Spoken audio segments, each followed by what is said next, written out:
شروع اللہ کے پاک نام سے جو بڑا مہربان نہایت رحم والا ہے۔ 25 ذوالحج شرف و فضیلت کا دن ہے۔ اس روز سورہ حل اتی اہل بیت علیہ السلام کے بارے میں نازل ہوا ہے، جبکہ انہوں نے 3 دن روزہ رکھا اور سامان افطار کو مسکین و یتیم و اسیر کو دے دیا اور پانی سے افطار کر لیا۔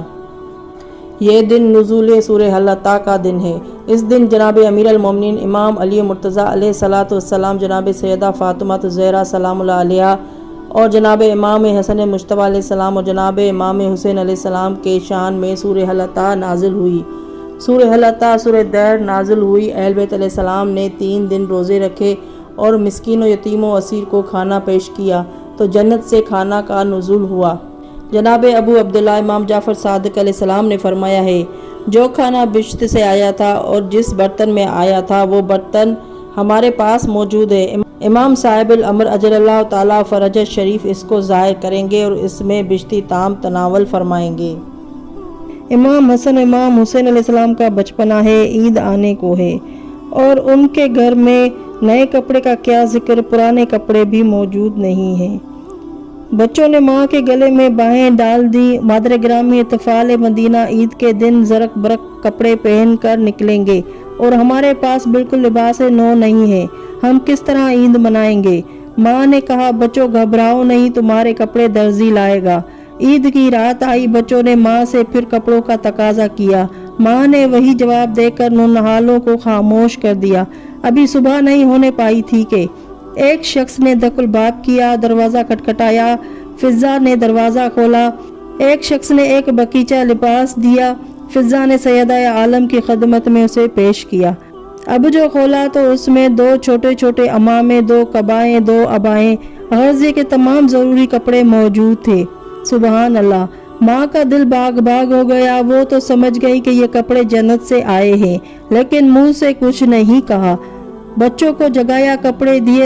صبح ہوئی، بچوں نے جب کپڑوں کے رنگ کی طرف توجہ کی تو کہا، مادر گرامی یہ تو سفید کپڑے ہیں، اطفال مدینہ رنگین کپڑے پہنے ہوں گے۔ اماں جان ہمیں رنگین کپڑے چاہیے۔ حضور انور صلی اللہ علیہ وآلہ وسلم کو اطلاع ملی، تشریف لائے، فرمایا گھبراؤ نہیں، تمہارے کپڑے ابھی ابھی رنگین ہو جائیں گے۔ اتنے میں جبرائیل امین علیہ السلام آفتابہ لیے ہوئے آ پہنچے۔ انہوں نے پانی ڈالا۔ حضرت محمد مصطفیٰ صلی اللہ علیہ وآلہ وسلم کے ارادے سے کپڑے سبز اور سرخ ہو گئے۔ سبز جوڑا حسن علیہ السلام نے پہنا، سرخ جوڑا حسین علیہ السلام نے زیب تن کیا۔ ماں نے گلے لگایا، باپ نے بوسے دیے، نانا نے اپنے پشت پر سوار کر کے مہار کے بدلے زلفیں ہاتھوں میں دے دی اور کہا، میرے نونہالو، رسالت کی باغ تمہارے ہاتھ میں ہے، جدھر چاہو موڑو، جہاں چاہو لے لو۔ نور الابصار میں ہے کہ بعض علماء کا بیان ہے کہ ایک دن رسول خدا صلی اللہ علیہ وآلہ وسلم کہیں جا رہے تھے، ایک مدرسے کی طرف سے گزر ہوا، ایک بچہ کے رونے کی آواز گوشے زد ہوئی جو حسین کی آواز سے بہت مشابہ تھی۔ آپ داخل مدرسہ ہوئے، استاد کو ہدایت کی کہ اس بچے کو نہ مارا کرو کیونکہ اس کی آواز میرے بچے حسین کی آواز سے بہت مشابہ ہے۔ امام حسین علیہ السلام کی گرد قدم اور جناب ابو ہریرہ۔ کون ہے جو جناب ابو ہریرہ کے نام سے واقف نہ ہو؟ مورخ طبری کا بیان ہے کہ ایک میت میں امام حسین علیہ السلام اور جناب ابو ہریرہ نے شرکت کی اور دونوں حضرات ساتھ ہی چل رہے تھے۔ راستے میں تھوڑی دیر کے لیے رک گئے تو ابو ہریرہ نے جھٹ رومال نکال کر حضرت امام حسین علیہ السلام کے پائے مبارک اور آپ کی جوتیوں سے گرد جھاڑنا شروع کر دیا۔ امام حسین علیہ السلام نے فرمایا، اے ابو ہریرہ، تم یہ کیا کرتے ہو؟ میرے پیروں اور جوتیوں سے گرد کیوں جھاڑنے لگے؟ آپ نے عرض کی، مولا مجھے منع نہ کیجیے، آپ اسی قابل ہے کہ میں آپ کی گرد قدم صاف کروں۔